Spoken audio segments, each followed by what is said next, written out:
Hello दोस्तों, कैसे हैं आप सब? राधे राधे। आई होप आप सब बहुत अच्छे होंगे और अपनी पढ़ाई बहुत अच्छे से कर रहे होंगे। आज हम बात करने वाले हैं महिला पर्यवेक्षक एग्ज़ाम के रिज़ल्ट के बारे में और साथ ही साथ कट ऑफ पर बात करेंगे, थोड़ी बहुत, ज़्यादा तो नहीं करेंगे। इसके अलावा आज मेन फोकस हमारा रहेगा डॉक्यूमेंट वेरिफिकेशन में हमें क्या-क्या डॉक्यूमेंट चाहिए। तो गाइज़, अगर मेरे द्वारा दी गई जानकारी और मेरी वीडियोज़ आपको अच्छी लगती है तो प्लीज़ लाइक, शेयर और सब्सक्राइब करिएगा, क्योंकि आपके द्वारा किया गया लाइक और कमेंट से हमें पता चलता है कि वीडियो कैसा लग रहा है और आपको वो जानकारी पसंद आ रही है या नहीं आ रही है। और अगर आप सब्सक्राइब कर लेते हैं तो जब भी मैं वीडियो बनाऊँगी तो वो वीडियो आप तक पहुँच जाएगी और आप उसे उसी टाइम पर देख सकते हैं। तो प्लीज़ मुझे सपोर्ट करिए। चलिए बात करते हैं। जैसे कि महिला परीक्षा के एग्ज़ाम आपका ख़त्म हुआ था मे बी 17 अप्रैल या 11 या 13 अप्रैल तक में ख़त्म हुआ था। उसके रिज़ल्ट के बारे में, रिज़ल्ट जो है तो अभी तक तो नहीं आया है। उम्मीद है कि मतलब आपका ये लास्ट जून या फिर मिड जुलाई तक आ सकता है। अब रिज़ल्ट जो है सो है ही। इसके अलावा आपका कट ऑफ है। कट ऑफ जो है तो कट ऑफ के बारे में बात नहीं कर सकते हैं, क्योंकि यूट्यूब में बहुत सारी वीडियोज़ आ रही हैं कि 140 नंबर वालों का हो जाएगा, 150 नंबर वालों का हो जाएगा, 155 नंबर वालों का हो जाएगा। कोई-कोई तो मतलब बोल रहे हैं कि नहीं बहुत हाई कट ऑफ आएगा। तो अभी हम कट ऑफ के बारे में कुछ नहीं कह सकते हैं, क्योंकि देखिए कट ऑफ हमारे हाथ में नहीं है और ईएसपी कट ऑफ निर्धारित करता है। हम सिर्फ अंदाज़ा लगा सकते हैं कि इतना जाएगा, उतना जाएगा, लेकिन मैं तो यही बोलूँगी कि आप लोग कट ऑफ पर ध्यान मत दीजिए, क्योंकि कट ऑफ कितना भी जा सकता है। मुझे तो मतलब जहाँ तक मेरा अंदाज़ा है तो मैं ये बोल रही हूँ कि 140 तो बहुत कम है। हाँ, हो सकता है कि 150, 55 या 60 से जो ऊपर है तो उनका हो जाएगा, लेकिन कुछ कहा भी नहीं जा सकता है। कभी-कभी ऐसा होता है कि कट ऑफ कम भी जाता है। आप कहीं-कहीं देख लीजिए, कभी-कभी पीएससी में भी बहुत कम कट ऑफ आया करता है, जैसे कि 70 के अंदर ही रहता है। तो हो सकता है अगर कट ऑफ कम गया और पोस्ट बढ़ी तो फिर बहुत अच्छी बात है। ज़्यादातर लोग का हो जाएगा जिन्होंने मेहनत किया है, कितनी उम्मीदों से पढ़ाई-लिखाई की थी, तो उनका हो जाएगा, बहुत अच्छी बात है। अगर कट ऑफ हाई गया, नहीं हुआ, तो भी हमें निराश नहीं होना है, क्योंकि हमारी एक हार हमारी किस्मत डिसाइड नहीं कर सकती है, हमारे सपने डिसाइड नहीं कर सकते हैं। हमें आगे लड़ना पड़ेगा। कई सारे एग्ज़ाम्स आ रहे हैं। हाँ, आज कॉम्पिटिशन बहुत है, हमें मेहनत करने की ज़रूरत है।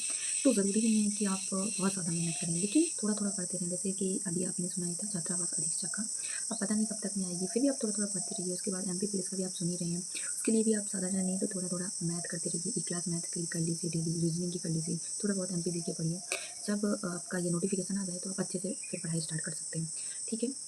तो ये हो गया हमारी थोड़ा-सा मोटिवेशन के बारे में भी हो गया। अब हम बात कर लेते हैं, जैसे हमारी महिला परीक्षा का रिज़ल्ट आ गया और उसके बाद जो है तो हमें डॉक्यूमेंट वेरिफ़िकेशन के लिए क्या-क्या डॉक्यूमेंट चाहिए।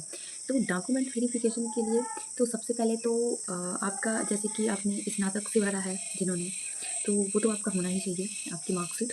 स्नातक लेवल पे भरा है तो आपकी वो मार्कशीट हो जाएगी। इसके अलावा आपका निवास प्रमाण पत्र होना चाहिए कि आप हैं कहाँ के, तो वो दूसरा हो गया। तीसरे नंबर पे आपकी ये जन्म प्रमाण पत्र। अब जन्म प्रमाण पत्र के लिए डेट ऑफ बर्थ के लिए आप ले सकते हैं 10th की अंक सूची, ठीक है? उसके अलावा आपके पास आधार कार्ड होना चाहिए। आधार कार्ड के बाद आपकी समग्र आईडी होनी चाहिए। इसके अलावा आप पासपोर्ट साइज़ फ़ोटो रख लीजिए, और जो मतलब कि आरक्षित वर्ग से हैं तो जाति प्रमाण पत्र होना चाहिए आपके पास। उसके अलावा जो यूआर से हैं तो उनके लिए जाति प्रमाण पत्र तो ज़रूरी नहीं होता। साथ ही साथ जिन्होंने ईडब्ल्यूएस से भरा था फॉर्म, तो उनको जो है तो ईडब्ल्यूएस सर्टिफ़िकेट ज़रूरी है।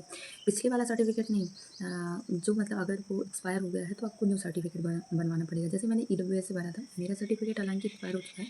मैंने अभी तक तो सर्टिफ़िकेट नहीं बनवाया, क्योंकि मुझे होप बहुत कम है कि हो जाएगा 144 नंबर में।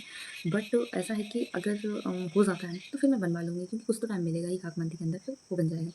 फिलहाल मैंने नहीं बनवा रखा है अभी इस साल वाला। तो मैंने आपको बता दिया कि आपको क्या-क्या चाहिए। आप एक बार फिर से मैं रिपीट करूँगी तो आप ध्यान से सुन लीजिएगा, ठीक है? और हाँ, एक चीज़ और, अब मेरे हिसाब से, मतलब जहाँ तक मुझे पता है, तो अब आपका ये जो आपकी ग्रेजुएशन की जो मार्कशीट है वो नहीं लगेगी, अब डिग्री लगती है। तो जिन्हें मतलब होप हो, कम से कम 80% हो कि हाँ, मेरा हो जाएगा, तो आप डिग्री के लिए अप्लाई कर दीजिए। वैसे तो डिग्री तुरंत भी बन जाती है, 1, 2, 3 दिन के अंदर, या ज़्यादा से ज़्यादा 1 हफ्ते लगते हैं। बट आप डिग्री के लिए अप्लाई अभी से कर दीजिए, क्योंकि डिग्री जो है तो अब हर एग्ज़ाम्स में लगने लगे हैं, तो वो तो एक्सपायर नहीं होता है। तो आप डिग्री के लिए अप्लाई कर ही दीजिए, 500-600 रुपये लगेंगे, क्योंकि अब एग्ज़ाम्स में मतलब कि ये जॉब्स वगैरह में आपकी डिग्री लगती है, ना कि मार्कशीट। तो आप डिग्री के लिए अप्लाई कर दीजिए। डिग्री क्या होती है, अगर आपको जानना है तो आप बता दीजिएगा, तो मैं इस पर वीडियो बना दूँगी। तो एक बार मैं फिर से रिपीट कर रही हूँ कि डॉक्यूमेंट वेरिफिकेशन में क्या-क्या डॉक्यूमेंट होने चाहिए, जिनको आपके पास होना बहुत ज़रूरी है।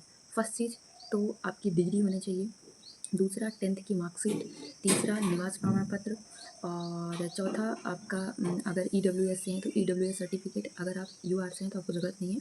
अगर आप आरक्षित वर्ग से हैं तो आपको जाति प्रमाण पत्र होना चाहिए। उसके अलावा आधार कार्ड, समग्र आईडी, पासपोर्ट साइज़ फ़ोटो, इन सारे डॉक्यूमेंट आपके पास होना चाहिए।